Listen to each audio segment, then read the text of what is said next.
नमस्कार दोस्तों। मैनचेस्टर के ऐतिहासिक एमिरेट्स ओल्ड ट्रैफर्ड मैदान पर एक बार फिर क्रिकेट का ऐसा महायुद्ध देखने को मिला जिसने हर फैन की धड़कनें तेज कर दी। मेजबान इंग्लैंड और क्रिकेट की महाशक्ति भारत दूसरे हाई वोल्टेज T20 मुकाबले में आमने सामने थे, जहां हर गेंद पर रोमांच था, हर ओवर में तूफान था और हर शॉट स्टेडियम में बैठे दर्शकों के जोश को सातवें आसमान पर पहुंचा रहा था।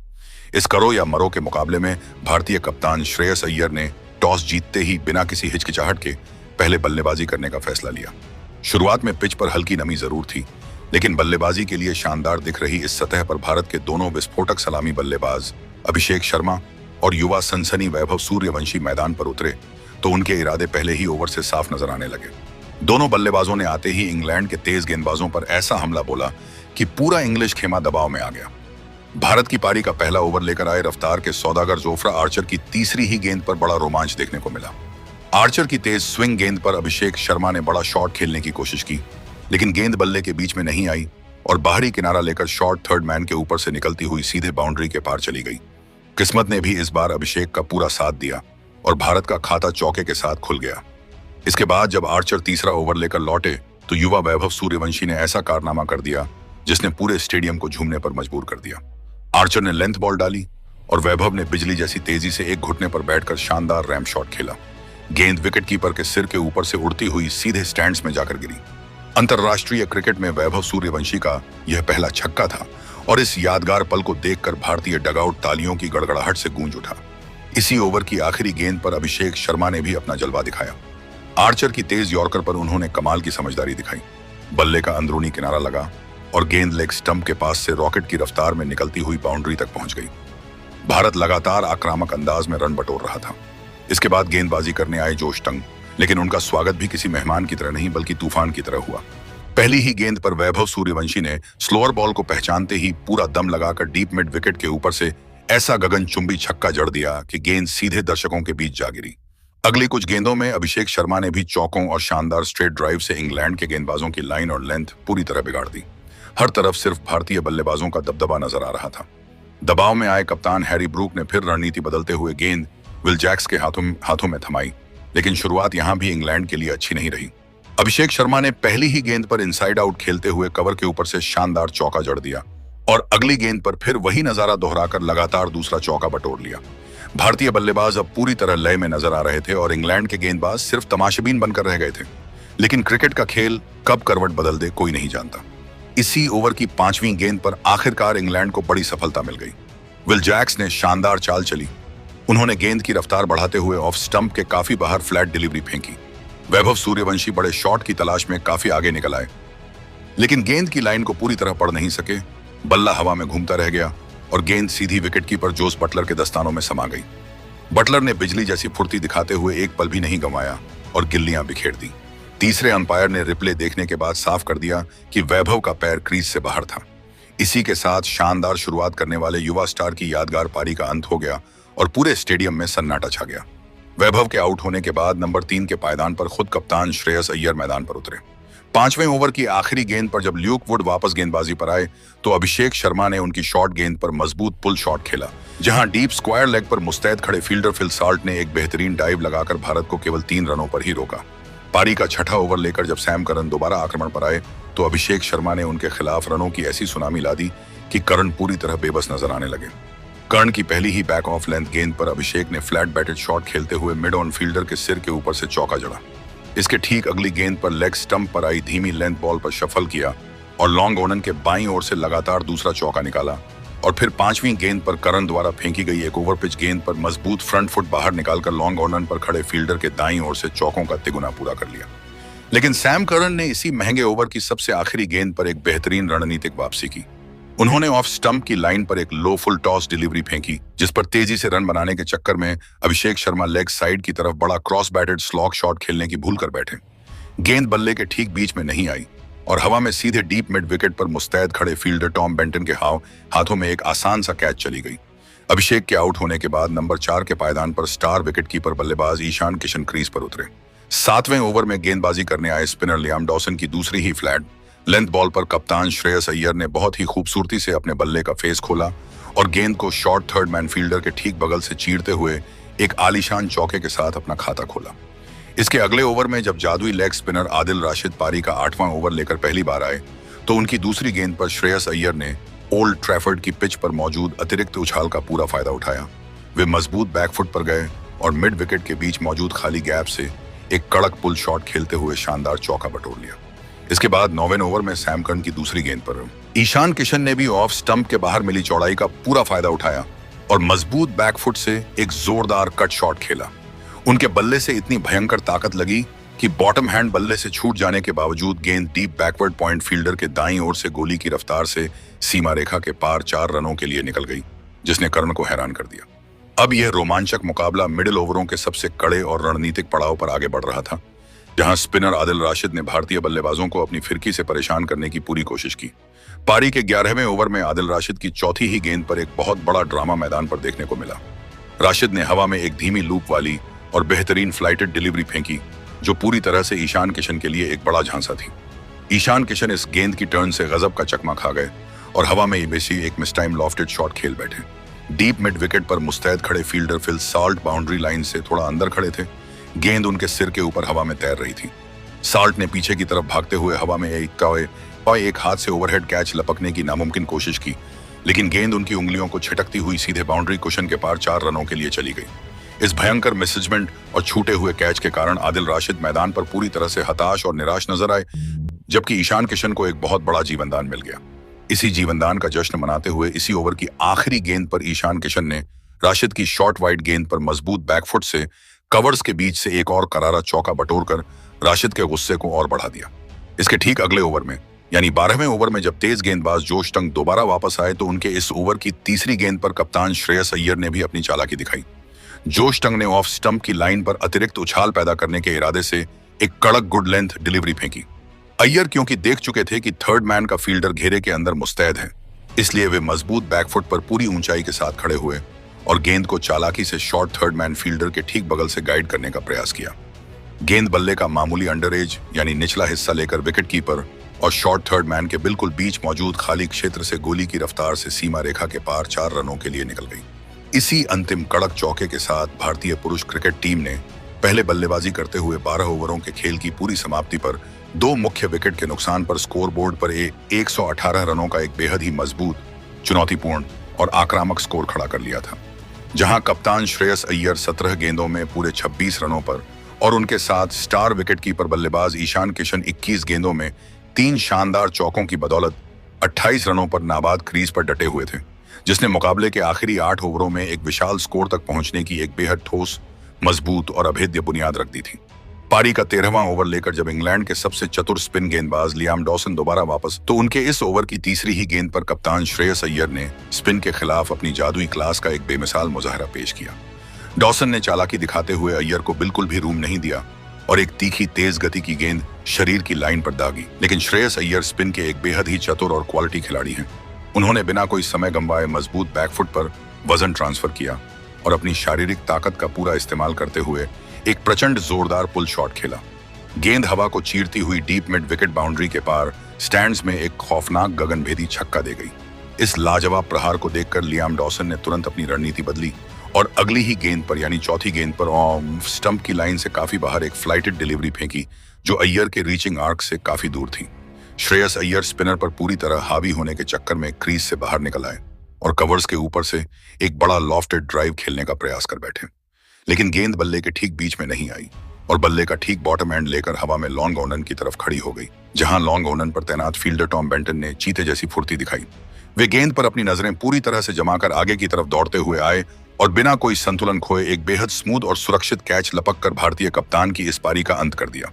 कप्तान अय्यर के आउट होने के बाद नंबर 5 के पायदान पर खतरनाक ऑलराउंडर शिवम दुबे क्रीज पर नए बल्लेबाज के रूप में उतरे। पारी का 14वां ओवर लेकर जब इंग्लैंड के सबसे मुख्य एक्सप्रेस तेज गेंदबाज जोफ्रा आर्चर वापस आए तो उन्होंने अपनी आग उगलती गेंदों से भारतीय बल्लेबाजों को पूरी तरह बांध कर रख दिया। आर्चर ने इस ओवर में बेहद ही सटीक लाइन लेंथ से गेंदबाजी की, लेकिन ओवर की सबसे आखिरी गेंद पर उन्हें बदकिस्मती का सामना करना पड़ा। आर्चर ने एक बेहतरीन लो फुल टॉस गेंद डाली, जिस पर ईशान किशन ने लेग साइड की तरफ शफल किया और एक जोरदार स्लैश शॉट खेलने का प्रयास किया। गेंद बल्ले का एक बहुत भारी बाहरी किनारा लेकर कीपर जोस बटलर के ठीक दाईं ओर से गोली की रफ्तार से निकलकर थर्ड मैन बाउंड्री के पार एक आलीशान चौका बटोर ले गई, जिसने जोफ्रा आर्चर के बेहतरीन ओवर के आंकड़ों को थोड़ा सा खराब कर दिया और आर्चर निराश होकर अपना सिर हिलाते हुए वापस चले गए। इसके बाद पारी का 15वां ओवर पूरी तरह से इंग्लैंड के गेंदबाजों के नाम रहा, जहां उन्होंने सटीक गेंदबाजी करते हुए लगातार कई डॉट गेंदें निकाली और भारतीय बल्लेबाजों को खुलकर शॉट खेलने का कोई मौका नहीं दिया। दबाव अब लगातार भारतीय मध्यक्रम पर बढ़ रहा था, जिसके चलते खेल के 16वें ओवर की पहली ही गेंद पर भारत को एक और बहुत बड़ा झटका लगा जब तेज गेंदबाज सैम करन दोबारा वापस आए। कर्ण ने मिडिल स्टंप पर बिल्कुल स्लॉट में एक फुल डिलीवरी फेंकी, जो आमतौर पर शिवम दुबे के रडार में होती है, लेकिन पिच पर गेंद के पुराने होने के कारण वह बल्ले पर उम्मीद के मुताबिक तेजी से नहीं आई। शिवम दुबे दबाव को कम करने के चक्कर में एक बड़ा हवाई शॉट खेलने का प्रयास कर बैठे, लेकिन टाइमिंग पूरी तरह मिस होने के कारण गेंद बल्ले के निचले हिस्से से टकराकर हवा में एक्स्ट्रा कवर की तरफ ऊंची खड़ी हो गई, जहां मैदान पर हर जगह मुस्तैद रहने वाले फील्डर टॉम बेंटन ने अपनी बाईं ओर तेज दौड़ लगाकर एक और बेहद शानदार व फुर्तीला कैच लपक कर दुबे को पवेलियन का रास्ता दिखा दिया। दुबे के आउट होने के बाद नंबर 6 पर युवा सनसनी तिलक वर्मा क्रीज पर उतरे। इसी ओवर की दूसरी गेंद पर ईशान किशन ने भी चालाकी दिखाई। उन्होंने देखा कि सामने की तरफ रन बनाना मुश्किल हो रहा है, इसलिए उन्होंने स्पिनर विल जैक्स के खिलाफ टर्न के साथ खेलते हुए एक बेहतरीन कड़क रिवर्स स्वीप शॉट खेला और गेंद को बैकवर्ड पॉइंट फील्डर के सिर के ऊपर से सीमा रेखा के पार 4 रनों के लिए भेज दिया। मुकाबला अब पूरी तरह से अंतिम ओवरों के सबसे सनसनीखेज पड़ाव पर आगे बढ़ रहा था, जहां किशन अपने अर्धशतक के बिल्कुल करीब पहुंच चुके थे। पारी के 18वें ओवर में सैम करन की पहली ही गेंद पर ईशान किशन ने अपनी क्लास दिखाई। कर्ण ने ऑन ऑफ स्टंप के बाहर थोड़ी चौड़ाई दी, जिस पर ईशान ने मजबूत फ्रंट फुट बाहर निकाला और कवर्स के ऊपर से एक आलीशान लॉफ्टेड शॉट खेलते हुए शानदार चौका बटोर लिया। लेकिन ठीक इसके अगली ही गेंद पर यानी दूसरी गेंद पर सैम करन ने एक बेहतरीन रणनीतिक वापसी करते हुए भारत की सबसे मजबूत उम्मीद को भी पूरी तरह खत्म कर दिया। कर्ण ने ऑन ऑफ स्टंप की लाइन के बाहर एक कड़क फुल डिलीवरी फेंकी, जिस पर ईशान किशन सीधे गेंदबाज के सिर के ऊपर से डाउन द ग्राउंड लॉफ्ट करने का प्रयास कर बैठे, लेकिन शॉट खेलते समय बल्ला उनके हाथों में थोड़ा सा घूम गया, जिसके कारण गेंद हवा में काफी ऊंची उठ गई और एक्स्ट्रा कवर पर तैनात मुस्तैद फील्डर लियाम डॉसन ने अपनी जगह पर स्थिर रहते हुए एक आसान सा कैच लपक कर ईशान किशन को 1 रन से उनके अर्धशतक से महरूम कर दिया। ईशान के आउट होने के बाद नंबर 7 पर ऑलराउंडर अक्षर पटेल क्रीज पर आए। इसी ओवर की तीसरी गेंद पर एक बहुत बड़ा अनहोनी ड्रामा मैदान पर देखने को मिला। जोश टंग ने एक धीमी शॉर्ट डिलीवरी फेंकी, जिस पर अक्षर पटेल ने पुल करने का प्रयास किया, लेकिन गेंद बल्ले का अंडरएज लेकर सीधे कीपर जोस बटलर के पैरों के पास लुढ़क गई। नॉन स्ट्राइकर एंड पर खड़े तिलक वर्मा हर हाल में स्ट्राइक अपने पास रखना चाहते थे, इसलिए वे बिना अपने पार्टनर अक्षर को देखे आधी पिच तक दौड़ पड़े। बटलर ने तेजी से गेंद को उठाया और स्ट्राइकर एंड की तरफ अंडर आर्म थ्रो फेंका, लेकिन गेंद सीधे नॉन स्ट्राइकर एंड के विकेटों से जा टकराई। अक्षर पटेल, जो कि शॉट खेलने के बाद मजबूत बैकफुट पर ही खड़े रह गए थे, वे अपनी क्रीज में वापस लौटने से पहले ही काफी शॉर्ट रह गए और उन्हें इस भयंकर कंफ्यूजन के कारण रन आउट होकर पवेलियन लौटना पड़ा, जिसे देखकर जोस बटलर के चेहरे पर एक चतुर मुस्कान तैर गई। अक्षर के आउट होने के बाद नंबर 8 पर तेज गेंदबाज हर्षित राणा क्रीज पर आए। इसी ओवर की आखिरी गेंद पर हर्षित राणा ने जोश टंग की एक फुल डिलीवरी को भांपा और सीधे गेंदबाज के सिर के ऊपर से डाउन द ग्राउंड एक प्रचंड व गगनचुंबी छक्का झड़कर भारत के स्कोर को आगे बढ़ाया। अब यह सांसें रोक देने वाला महामुकाबले का अंतिम रोमांच पूरी तरह से आखिरी और 20वें ओवर के पड़ाव पर पहुंच चुका था, जहां कप्तान हैरी ब्रूक ने आखिरी ओवर फेंकने की जिम्मेदारी अपने सबसे मुख्य तेज गेंदबाज जोफ्रा आर्चर को सौंपी और भारत को एक अच्छे स्कोर तक पहुंचने के लिए आखिरी 6 गेंदों में बड़े रनों की दरकार थी।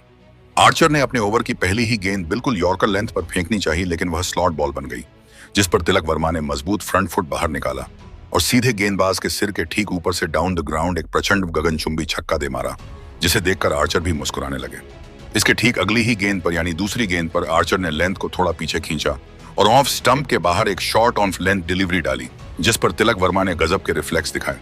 वे लेग साइड की तरफ शफल करके गए और गेंद को मिड विकेट बाउंड्री के पार लगातार दूसरा खौफनाक गगनभेदी छक्का ठोक दिया। आर्चर इस प्रहार से पूरी तरह बौखला गए और उन्होंने तीसरी गेंद बिल्कुल वाइड यॉर्कर फेंकनी चाहिए, लेकिन तिलक वर्मा ने चतुराई से अपने बल्ले का फेस हवा में ही खोल दिया और गेंद को शॉर्ट थर्ड मैन फील्डर के ऊपर से स्लाइस करते हुए सीमा रेखा के पार एक और शानदार चौका बटोर कर दर्शकों को पूरी तरह झूमने पर मजबूर कर दिया। लेकिन जोफ्रा आर्चर ने भी हार नहीं मानी और इसी ओवर की सबसे आखिरी गेंद पर यानी छठी गेंद पर एक बेहतरीन वापसी करते हुए भारत का 7वां विकेट चटकाया। आर्चर ने ऑन ऑफ स्टंप की लाइन के बाहर एक तीखी शॉट ऑन लेंथ डिलीवरी फेंकी, जिस पर बड़े शॉट्स खेलने के प्रयास में नए बल्लेबाज हर्षित राणा एक बहुत बड़ा स्लैश शॉट खेलने की भूल कर बैठे।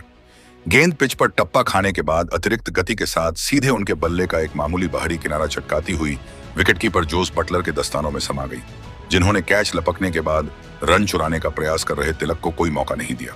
इसी अंतिम विकेट के साथ भारतीय पुरुष क्रिकेट टीम ने निर्धारित 20 ओवरों के पूरे खेल की समाप्ति पर 7 मुख्य विकेट के नुकसान पर स्कोरबोर्ड पर 190 रनों का एक बेहद ही चुनौतीपूर्ण, मजबूत और लड़ने लायक स्कोर खड़ा कर लिया था।